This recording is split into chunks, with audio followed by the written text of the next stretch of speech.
हमारा भी टिकट, आपका टिकट सबका कंफर्म है, जाना।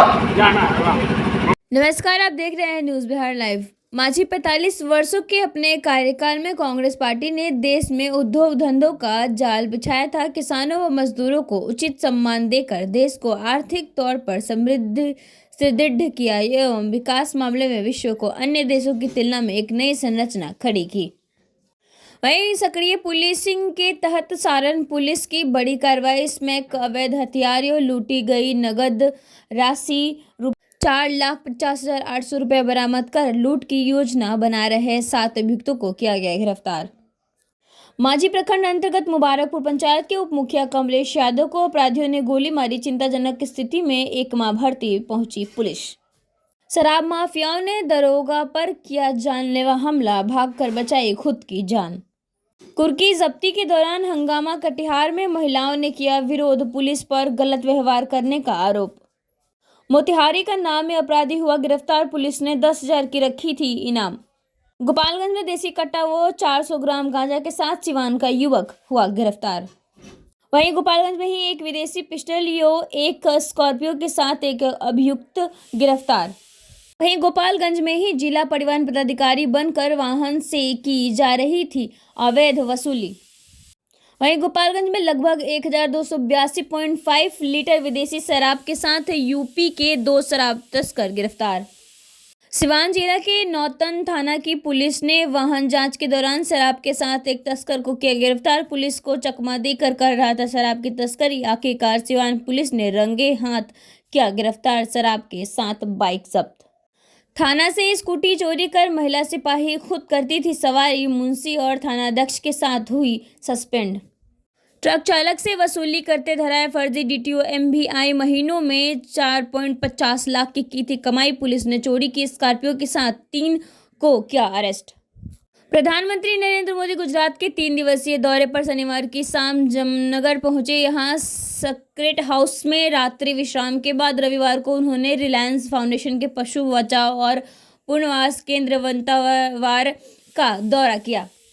अपने दौरे के दौरान प्रधानमंत्री गिर जिले में ससनगिर नेशनल पार्क भी जाएंगे और जंगल सफारी का आनंद लेंगे। पीएम मोदी जामनगर के एनिमल रेस्क्यू सेंटर वनतारा पहुंचे। शाम को गिरी नेशनल पार्क जाएंगे। कल सोमनाथ, द्वारका और गिर जिलों का दौरा। उत्तराखंड एवलांच 3 दिन बाद 2 और 100 मिले। अब तक 6 मजदूरों की मौत, 2 की तलाश जारी। ड्रोन थर्मल कैमरा से सर्चिंग जारी। वहीं मणिपुर के राज्यपाल अजय कुमार भल्ला की अपील रंग ला रही है। लोग लगातार अपने हथियार और कारतूस जमा कराने के लिए आगे आ रहे हैं। शनिवार को इम्फाल पश्चिमी, इम्फाल पूर्व, चूरा चांदपुर, विष्णुपुर और तमेंगलोंग के लोगों ने 42 हथियारों और कारतूस जमा कराए हैं। पुलिस ने बताया कि विष्णुपुर में 2 पिस्टल, 6 ग्रेनेड, 75 से अधिक कारतूस समेत 5 हथियार जमा करवाए गए हैं। एकनाथ शिंदे ने तुलना पर कर्नाटक उप मुख्यमंत्री डीके शिवकुमार का पलटवार। बोले, भाजपा के कई एमएलए मेरे संपर्क में हैं। दिल्ली में रेखा सरकार का एक और बड़ा फैसला, अब विभागों के खर्च पर लगाई लगाम। हरियाणा में निकाय चुनाव की वोटिंग, करनाल ईवीएम का बटन बंद होने पर हंगामा। कैथल बीजेपी कैंडिडेट के बटन पर स्याही से बवाल। तेलंगाना टनल हादसा, 8 मजदूरों के रेस्क्यू को 9वां दिन। भाजपा बोली, मौजूदा और पहले की सरकारों की लापरवाही से हुआ सुरंग हादसा। महाकुंभ ठेले पर सवारी ढोकर बने लखपति। श्रद्धालुओं ने 30,000 तक खर्च किए। होटल में 2 साल का कारोबार, बदली यूपी की अर्थव्यवस्था। हिमाचल प्रदेश, जम्मू कश्मीर और उत्तराखंड में पिछले 2-3 दिन से जारी बारिश और बर्फबारी से आम लोगों की दुर्वरीय बढ़ गई है। जगह जगह भूस्खलन हुआ है, हिमखंड गिरे हैं और आज से उत्तर पश्चिमी भारत में एक नई पश्चिमी विक्षोभ के सक्रिय होने की संभावना है। वहीं मौसम विभाग ने पहाड़ी राज्यों में आज भी बर्फबारी की संभावना जताई है।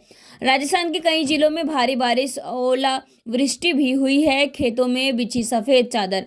चैंपियंस ट्रॉफी में इंडिया वर्सेस न्यूजीलैंड मुकाबला 2:30 बजे से विराट 300 वनडे खेलने उतरेंगे टीम इंडिया ने न्यूजीलैंड को लगातार 5 मैच हराए हैं। न्यूजीलैंड ने जीता टॉस, भारत को बल्लेबाजी के लिए बुलाया। ट्रंप से बहस के बाद जेलेंस्की का ब्रिटेन में स्वागत, पीएम ने गले लगाया, कहा हम आपके साथ सड़कों पर यूक्रेन के सपोर्ट में आए लोग। अब आइए सुनते हैं खबरें विस्तार से। मांझी 45 वर्षों के अपने कार्यकाल में कांग्रेस पार्टी ने देश में उद्योग धंधों का जाल बिछाया तथा किसानों व मजदूरों को उचित सम्मान देकर देश को आर्थिक तौर पर सुदृढ़ किया एवं विकास के मामले में विश्व के अन्य देशों की तुलना में कई संरचना खड़ी की। वहीं दूसरी तरफ विधायक ने वर्तमान केंद्र की मोदी सरकार एवं आरएसएस गठजोड़ की कथित विभाजनकारी नीतियों ने देश को गर्त में मिलाने का वाला बताया। यह बातें मांझी नगर पंचायत के चैनपुर में आयोजित पूर्वी विधायक स्वबुद्धन प्रसाद यादव के दूसरी पुण्यतिथि के अवसर पर आयोजित समारोह को संबोधित करते हुए मांझी के माकपा विधायक डॉक्टर सत्येंद्र यादव ने कही। उन्होंने कहा कि आगामी विधानसभा चुनाव में यदि बिहार के जनता ने सूझबूझ का परिचय देकर आरएसएस भाजपा गठजोड़ का मुख्य होटा बने नीतीश कुमार को सत्ता से बेदखल नहीं किया तो आने वाले दिनों में बिहार अफगानिस्तान बन जाएगा। उन्होंने पूर्व विधायक के सिद्धांतों को सामाजिक स्तर पर अनुकरणीय बतलाते हुए मांझी प्रखंड मुख्यालय परिसर में उनकी प्रतिमा लगाने के अपने संकल्प को दोहराया। अपने संबोधन में एकमा के विधायक श्रीकांत यादव ने पूर्व विधायक को सामाजिक समरसता का पर्याप्त बताते हुए उनके साहस व सरल व्यवहार को वर्तमान राजनीतिक में बेहद प्रासंगिक बतलाया। इससे पहले उनके नेताओं व कार्यकर्ताओं में स्वर्गीय यादव के चित्र पर पुष्प अर्पित कर उन्हें भावभीनी श्रद्धांजलि दी तथा उनसे जुड़े स्मरणों को साझा किया। समारोह को पूर्व मुखिया क्रमशः सत्यनारायण प्रसाद यादव, परमहंस प्रसाद, पूर्व विधायक के सुपुत्र व कांग्रेस के नेता संदीप रोशन, ई सौरभ सनी, संजय यादव, मनोज कुमार सिंह, कन्हैया यादव, रजबल्लम यादव, मोहन यादव, अब्दुल सलाम, इकराम खान तथा वीरेंद्र यादव आदि ने भी संबोधित किया। समारोह को संचालन रंजन शर्मा तथा धन्यवाद ज्ञापन पूर्व मुखिया नवरत्न प्रसाद उर्फ संतोष पहलवान ने किया। इस अवसर पर प्रतिभोज का भी आयोजन किया गया है। आदमी आता है और चला जाता है। याद किसे किया जाता है? जो अच्छा कर्म करके जाता है उन्हें इतिहास याद करता है। और बुद्धन प्रसाद यादव को मांझी का अच्छे कार्य के लिए आज मांझी की 3 लाख जनता अपने तरफ से उन्हें भावभीनी श्रद्धांजलि अर्पित करती है। मित्रों, बहुत अच्छा वीरेंद्र जी को मैं सुन रहा था। वीरेंद्र जी उनके भागिने भी हैं और आजकल एकमा विधानसभा में चले गए। उनकी लंबी परिचर्चा को मैंने सुना। उसके कई पक्ष थे, राजनीतिक पक्ष भी थे, व्यवहारिक पक्ष भी थे और अपने ही बीच से पैदा हुआ विश्वासघाती लोग भी थे जो अब भी चुकते ना कल चुके थे ना आगे चुकेंगे। वो विश्वासघाती इसी कौम में जन्म लेते रहेंगे और विश्वासघात ऐसे महान आत्मा के साथ करते रहेंगे। वो होता रहेगा, चलता रहेगा। वीरेंद्र जी ने बड़ी मार्मिक ढंग से इसकी व्याख्या की है। मैं इन बातों को नहीं जाना चाहता हूं कि करनी, उनके क्रियाकलाप, उनके विकास, सारी बिंदुओं पर चर्चा हो गई। लेकिन मैं समझता हूं कि एक बिंदु पर चर्चा करना आज के दौर में बहुत जरूरी है, जो रंजन शर्मा ने बड़ी गंभीरता से कहा कि जब लालू प्रसाद यादव आए थे, दूसरे दल के लोग उसी मंच पर राष्ट्रीय जनता दल या जनता दल का सदस्यता ग्रहण कर रहे थे। उसी मंच को बुद्धन प्रसाद यादव ने कांग्रेस छोड़ने से इनकार कर दिया था और कहा था कि मैं कांग्रेसी हूं और आजीवन कांग्रेसी रहूंगा। इसलिए हमारे नजरों में इन तमाम चीजों के बाद मैं कम्युनिस्ट पार्टी का विधायक हूं।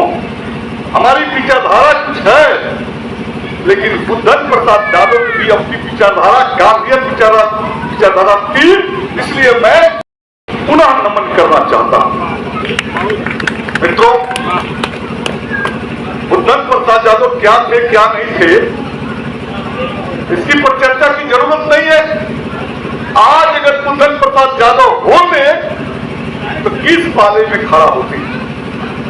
आज ये मौजूदा जो देश के निजाम है, जिस कांग्रेस ने 45 साल इस देश के निर्माण में, इस देश को बनाने में नेहरू, पंडित नेहरू से लेकर इंदिरा गांधी, पीवी नरसिम्हा राव, मनमोहन सिंह का योगदान रहा है। आज उस भारत को भारतीय जनता पार्टी आरएसएस के लोग चकनाचूर करने पर तुले हुए हैं। संवैधानिक संस्थाएं, चाहे पार्लियामेंट के अंदर की डेमोक्रेसी का सवाल हो, न्यायपालिका का सवाल हो, कार्यपालिका का सवाल हो, या इलेक्शन कमीशन जैसी संस्थाओं के सवाल हो, सभी संस्थाओं को आरएसएस और भाजपा के लोग आज चकनाचूर कर रहे, तोड़ रहे, और इस देश से लोकतंत्र की जो स्पेस था, उस लोकतंत्र को स्पेस को खत्म करने की कोशिश कर रहे हैं। आज अगर बुद्धन प्रसाद यादव होते, इन मौजूदा सवालों को लेकर भारतीय जनता पार्टी आरएसएस के जो विखंडनकारी राजनीति है, जो विखंडनकारी राजनीति सभी समुदायों को, क्या पिछड़ा हो, क्या अगड़ा हो, क्या अल्पसंख्यक हो, क्या दलित हो, क्या मजदूर हो और किसान हो, इस सबकी जिंदगियों को तबाह करने के जो काम आज मोदी की और नीतीश की सरकार इस देश के अंदर कर रही है, और आज इस देश को बचाने और इस बिहार को बचाने की जरूरत है। लेकिन आज बुद्धन प्रसाद यादव हमारे बीच नहीं है, लेकिन उनके सहपाठी यहाँ बहुत सारे लोग जुटे हुए हैं, उनके साथ काम किए हैं, उनके सहपाठी रहे, समाज को संगठित करके सही दिशा में चलने का काम किए हैं। लेकिन आज बुद्धन प्रसाद यादव हमारे बीच नहीं है, लेकिन देश और मांझी यही कहता है कि मांझी और देश को, बिहार को अगर बचाना है, तो आपको मैं सीधे सीधे कहना चाहता हूं कि भारतीय जनता पार्टी आरएसएस के जो विघटनकारी राजनीति है, उस राजनीति को हमको इस देश के अंदर पराजित करना पड़ेगा। आज बड़ी चर्चाएं हैं, आप लोग ये बात को समझिए या न समझिए, कांग्रेस और लेफ्ट पार्टी और आरजेडी का एक महागठबंधन है। ये महागठबंधन को राजनीतिक गठबंधन नहीं है, एक जैविक गठबंधन है, एक नेचुरल गठबंधन है, जो गठबंधन इस देश के अंदर, इस बिहार के अंदर इस पाखंडी और विघटनकारी सरकार के खिलाफ लड़ रहा है।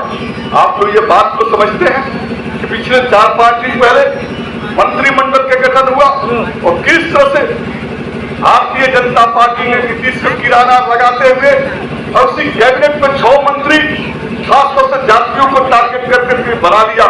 ये क्या मैसेज जाता है कि नीतीश कुमार वो नीतीश कुमार नहीं है जो नीतीश कुमार आज से 5 साल पहले होते थे, जो उनके इशारे को मंत्री बनते थे, उनके इशारे पर सरकार चलती थी, ना उनके इशारे पर मंत्री बनाए, इशारे पर सरकार चलाई जाती है।